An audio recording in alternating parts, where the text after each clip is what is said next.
Welcome back to my channel. So today I'll be showing you guys how to make a getter, how to make a pleat, and how to make just ordinary pleat and box pleat. So I'm going to differentiate the three for you guys and the easiest way to make them. So normally okay, I'm going to start with the easiest one, which is the getter. People normally try to use their fabric and then get the sewing machine to maybe make a very loose stitch at the top and then gather it together before they start sewing.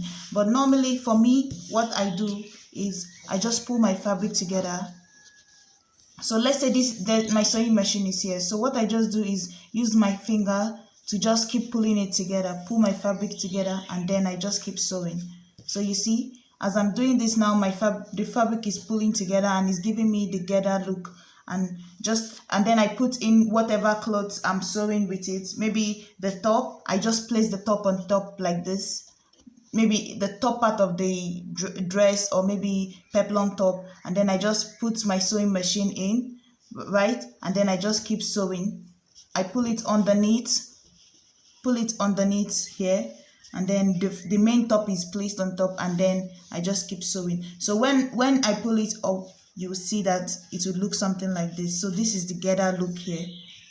So basically what you do is just use your finger to keep pulling it together. Pull the fabric together and then you sew. You pull together, you sew. You pull together, you sew. And remember, the fabric you're attaching it to is going to be on top of this. So basically you're doing it underneath it and then you just keep pulling it. This way you don't have to go and do the first step of like making a loose stitch, pulling it. Sometimes when you do that, the thread might break and then you have to start over. So after that, the second one I'm going to show you guys is the easiest way to make a pleat, the ordinary pleat. So for that, the same thing, I don't use pin, I don't use anything. I just go and just do it the same way I did the getter. So this is how I do my pleat. I put the fabric here. So let's say my sewing machine is here, right? So I just put it up on my sewing machine and then I just keep going this way. So I pleat. You just have to eyeball it. I've seen this is how I normally do mine here. Just pull the fabric. You try to eyeball it as you go. Pull it in this way. You can even do it with one hand as you're sewing. So your fabric is placed this way. So you just keep pulling it under. Let's say it's placed this way and then the one you're attaching it to is on top this way, right? On your sewing machine. So all you have to do is just move it aside so you could see what you're pleating, right? And then you just pleat it this way as you go. You just keep pleating as you go. But let me show you guys how I do it so you can see. So you just pleat and then you take it up again, you pleat, right? You take it up again, you pleat. You take it up just continuously. And then this is it, right?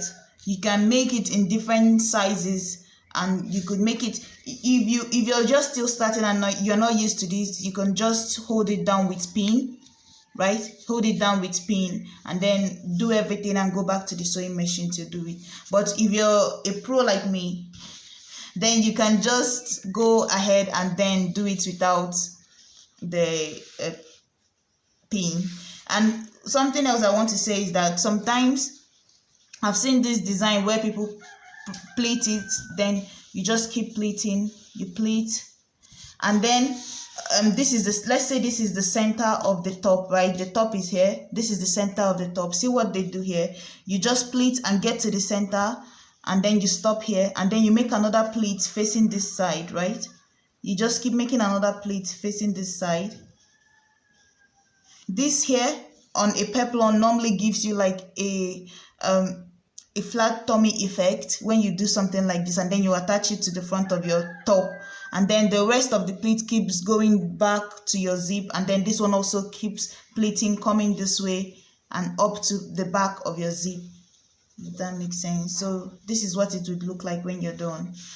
So I'm done with the pleat. So now to show you guys how to do the box pleat. So how you do your box pleat is basically you fold it this way, right? So this is what you're going to be using for the box pleat. So you put it this way and then you fold it one. for box pleat, you can always eyeball what you're doing. So fold it once, right? And then you pull your fabric again, fold it again this way. I'm going to try and use pin to hold this one down, but you can even do it straight, because I do mine straight on the sewing machine without pinning it down. But since I'm explaining it, I'm just going to pin it down. So you hold it down, right? You could hold it down facing this way instead of the other way. You hold it down this way. And then the next thing you're going to do is the next pleat is going to face this way, right? This one is going to face this way, and then another one is going to meet it this way. So that's how you're just going to keep going. One face this way, the other one will face it, meeting it this way, and then you move maybe another 4 inches. It depends on the size of your box pleat. Some people make it wider, and then move maybe another 5 inch from here, right? And then you put in another pleat facing this one here.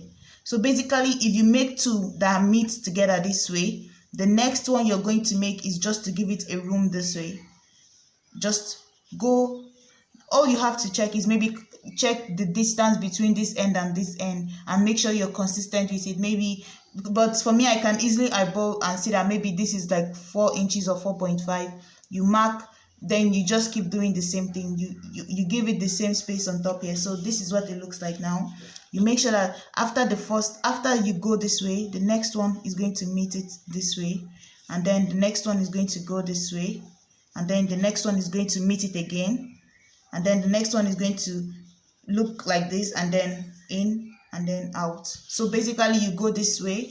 If you go this way, the next one is going to go this way, and then the next one is going to go this way, and then the next one is going to go this way. So that's how you keep going till you get to the waist measurement that you need. And another thing is that if normally, because sometimes people will say, oh, how will I know how much I need for the waist? So basically, when you're doing anything gathered, anything pleating, the normal is to use 3 times your waist for the width, right? 3 times your waist for the width here. If you want it extremely gathered, extremely pleated, or more, just go 4 times your waist, right? If your waist, round your waist is 20, you can go to 3 times your waist, which will give you 60. 4 times your waist, you can go, it will give you 80. So when you go to measure, you make sure that 80 is the width you have in total, and then you start plating. And then another thing you have to check before you start is just to fold your fabric, the whole width that you're going to be using, fold it into 2, notch the center. If you're going to be eyeballing it without using anything, without even you're doing it directly on the sewing machine, all you have to do is to notch the center, fold the fabric into 2, notch the center, and then also notch the other half, right? The side. What would be the side? Because the center, once you fold it into 4, now you have what would be your side. If you want, you can even give it like the 1 inch for your zip allowance on the side, and then you notch the center here, right? You notch this end here, like the side, so that when you go to sew, what you will see is now that you have. So now I know that this is my center. This is where it will be at the center front of my top. These 2 sides here, these 2 notches that I have here will be the, sorry, this is a mistake here. So this is my center. These 2 notches that I have here would be the 2 sides. So 1 notch is here and the second notch is here. So this will be the 2 sides of my top that will go round. This will be my center. This will be on one side. This will be on the other side. And then I have my zip at the back. So when you do this, it will help you in case when you start together, because when I start together, I gather from the center of my top, right? So you place the top, or the top part of the cloth that you're sewing. So you place it on top, and then you keep gathering and gathering and gathering until you get to this notch. So as you're gathering it directly on the sewing machine, you have to keep looking at this notch to know that, okay, at this point here is where my... So guys, I went ahead and brought this so I can show you guys what I'm saying. So let's say this is the center of my top, right? This is the side, this is the other side. So when I place it on top to start sewing, all I have to do is to know that this is the center, right? Here is my notch, here is the center of the top, like the middle. So place it here, and then you keep gathering and gathering until you make sure that once you get to this notch here, you know that this notch is for this side, this center is for this side. So this is how much you have to gather. And then you also know that this point here is for this side here, the side. So the two notches here are for the side, and then the center one is here. So it will help you know how much to distribute the gather, to know if you should make it bulkier or if you should reduce it so that you can spread it out evenly. So that's basically it. I just wanted to explain everything about gather and pleating. So thank you guys so much for watching. Please like, share and subscribe. Bye.